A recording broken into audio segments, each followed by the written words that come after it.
Clark Neily, senior attorney at the Institute for Justice, was recently in Wisconsin to speak to the Federalist Society. During his visit, he sat down with the MacIver Institute to discuss how judges are failing to uphold the Constitution by freely allowing an increase in the size of government.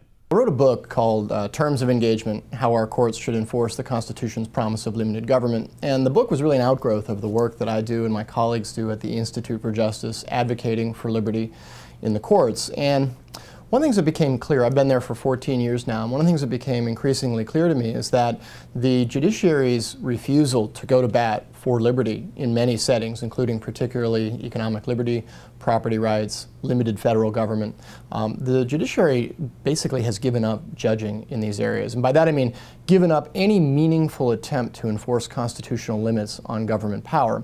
And what became increasingly clear is this wasn't some sort of an accident, it wasn't sporadic, it wasn't happenstance. This is part of a deliberate and intentional abdication of responsibility to enforce constitutional limits on government power, leading to far more government than the Constitution permits. And the idea of the book was to try to illustrate for the average person that A, this is really happening, B, it's wrong, and C, there's a better way for judges to go about doing their job when it comes to enforcing constitutional limits on government power.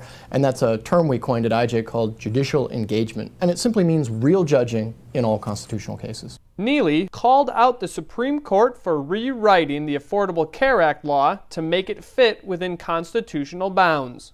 There's dozens and dozens, hundreds of examples. It's really almost everywhere you turn around, you see courts abdicating their responsibility to enforce the Constitution.